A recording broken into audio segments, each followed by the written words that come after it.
Okay, and we are recording. Once again, it's January 22nd, 2019. My name is Joe Bullis. In this class, in this cohort, I think everybody has already had me as a clinical coach for 601. I don't think there's anyone new here. And some of my other courses that I'm doing this semester, some people got added on for whatever reason. But I think this is the same 601 group. At least it looked like it on the roster that Dr. Church and I had. So Dr. Church sends his regards and told me to tell you guys hey and wishes you well. I guess to start out for tonight's Zoom session is I'm going to go ahead and open it up with questions. Usually I get right into the main artifact or evidence that we'll be talking about tonight, but I think you may have already met with Dr. Neal, and so I'm going to go ahead and open it up. Does anybody have any questions so far?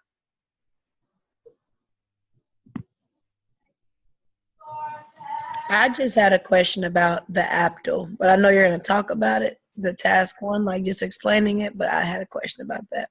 Okay, Rody, yeah, that's cool. Yeah, I will go ahead and get into that. Just want to make sure there weren't any questions about, as far as starting in the semester, anything that maybe you guys and Dr. Neal have discussed. So just go ahead and open that up. But yeah, we'll go ahead and get into the APTL here just a second. Just wanted to make sure that there weren't any questions burning a hole in somebody's mind that you wanted to share tonight.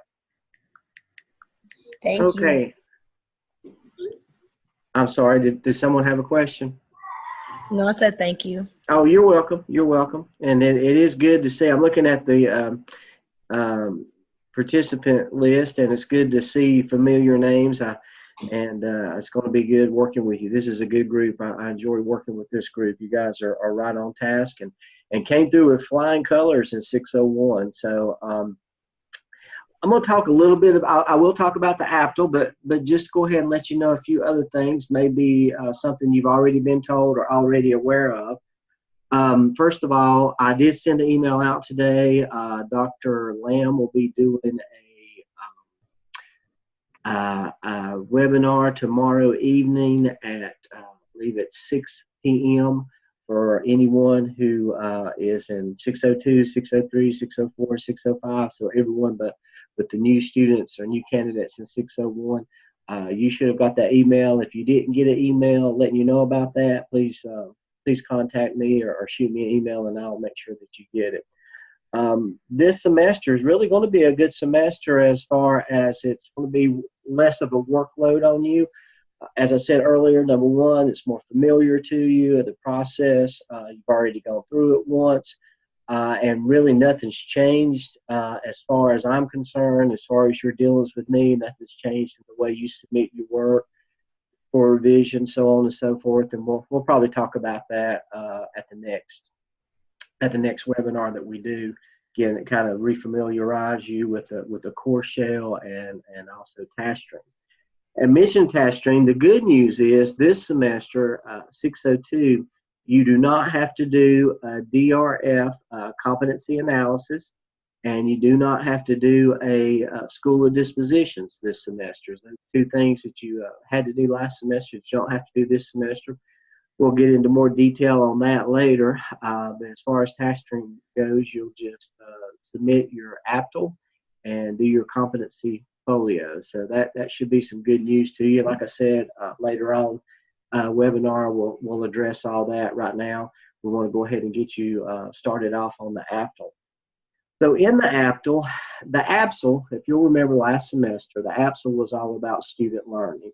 You got together a PLC, you did a data analysis, you analyzed and identified a gap in student achievement and student learning, and then you did some research on some best practices that might address that gap, and you implemented that into an action plan and shared it with your leadership.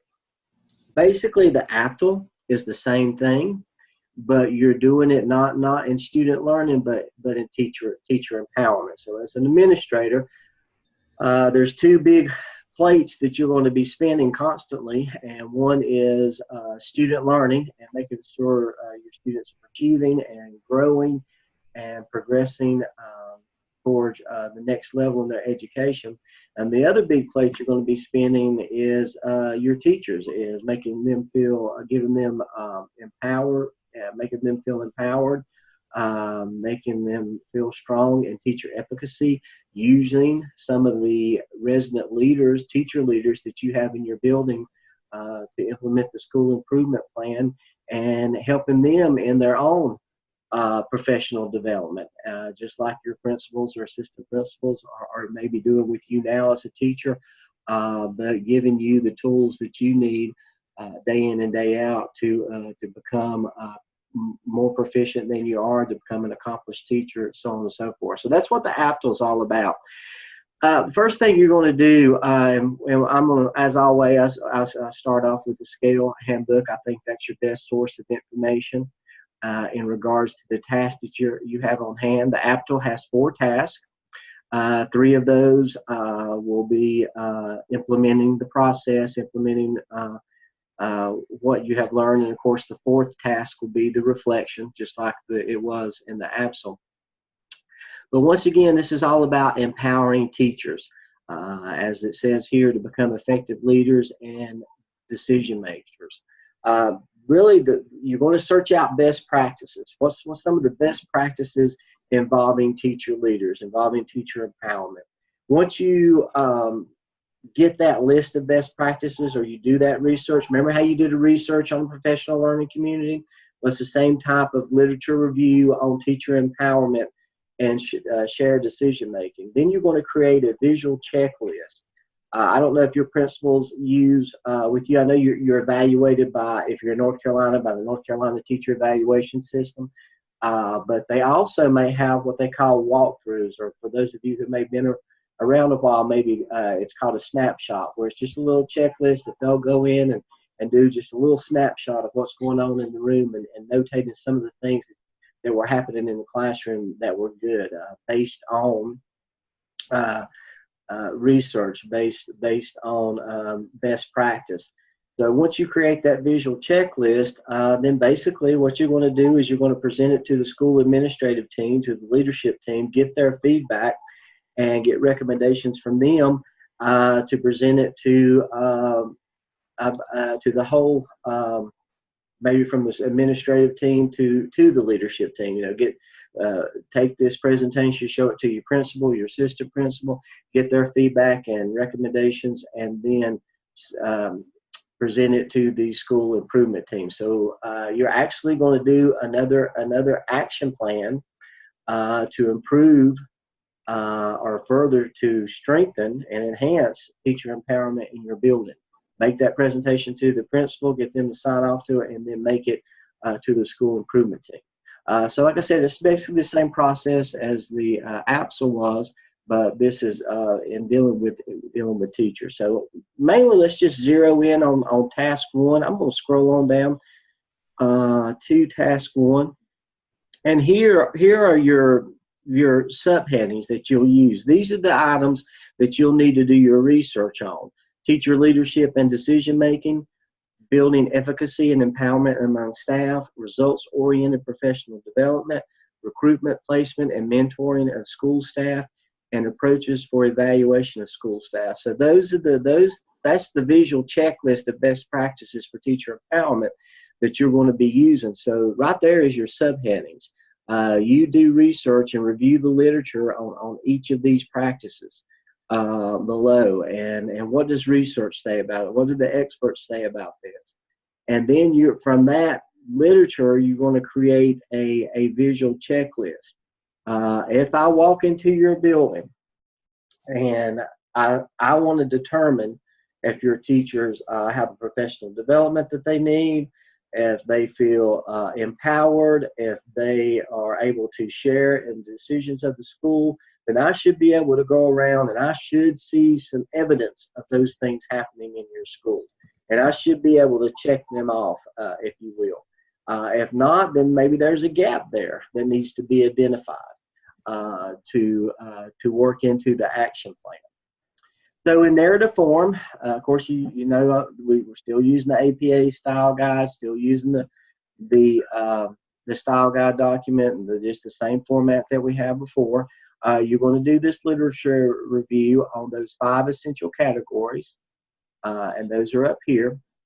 And then you're going to develop a visual checklist of best practices for teacher empowerment leadership. And this is actual checklist, the actual checklist that you'll be able to use that as you go around, you can observe some of these characteristics of teacher empowerment and teacher leadership.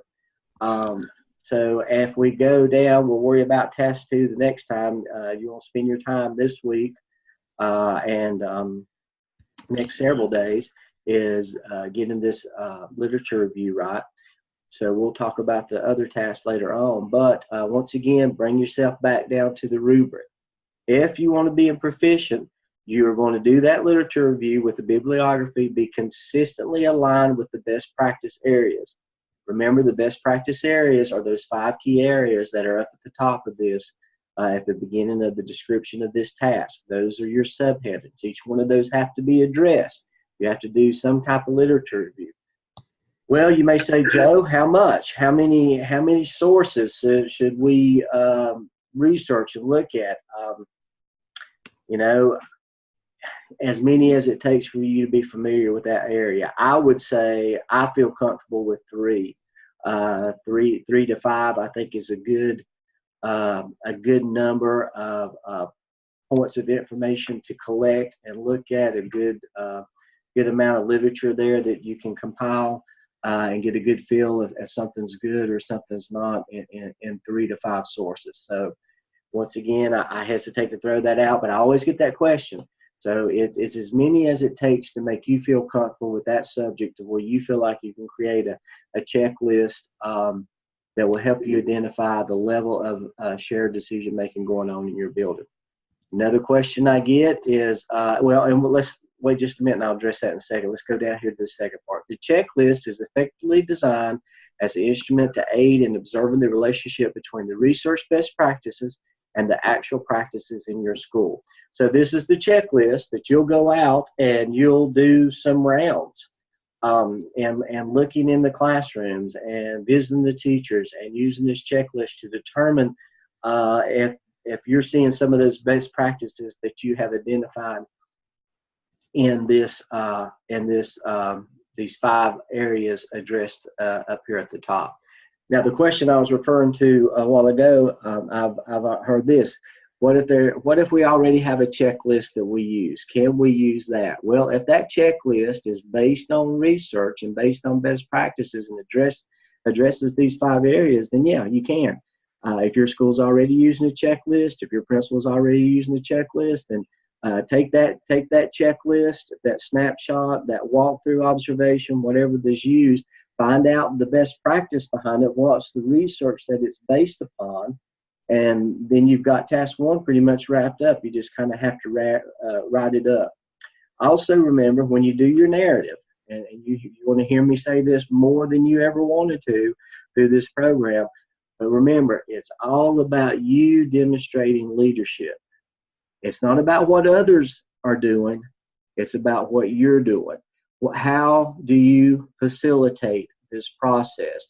Do you get your PLC team to come together with you and they use this checklist as well? And maybe you go out in groups at different times to use this checklist and identify the level of teacher empowerment in your building. And then you come together and compare what everyone has seen, and that's a good case for inter-rater reliability, is having 2 or 3 go out. Did you facilitate that? Did you bring them together? Can you use the same PLC team that you used before? Yes, but just make sure that you show your leadership in this process.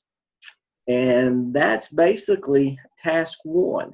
So I'm going to open it up this point for any questions about task 1 or anything else this semester.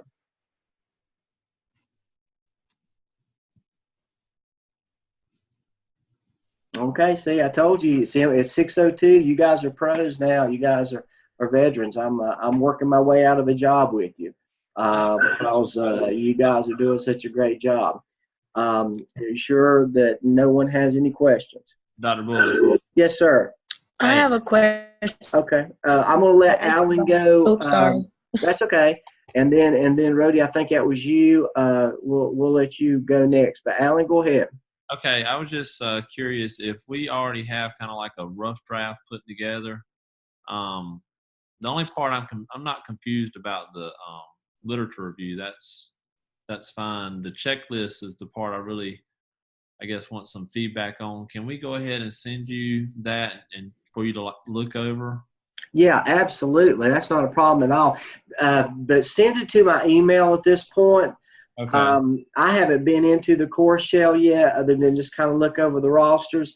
I want to make sure that I've got some stuff from last semester cleaned out, so it won't get kind of mixed up or lost in some things that have already been submitted. So for right now, send it to me via the regular Gardner Web email, and then I'll let everybody know, okay, now you can submit it to the course shell once I make sure I get in there and take care of all that stuff.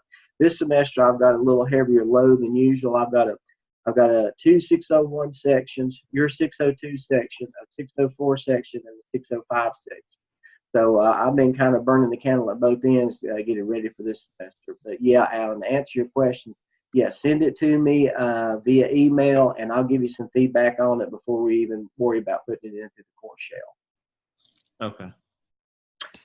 All right. Rhodey, did you have a question?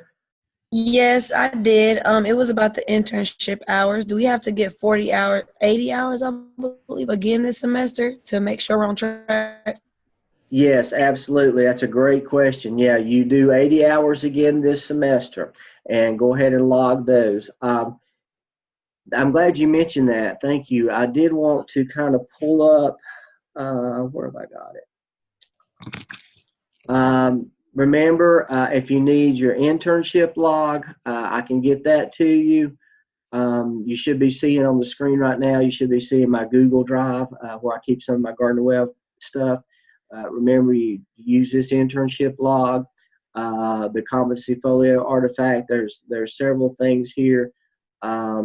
Dr. Lamb put out a clinical internship handbook, a site mentor handbook. If you need any of that information, let me know. But yes, to answer your question, you're going to do 80 hours every semester, just adding to that log. You don't ever turn that log in officially until 6:05, but you can submit it to me at any time for review. Thank you. Yes, ma'am. You're very welcome.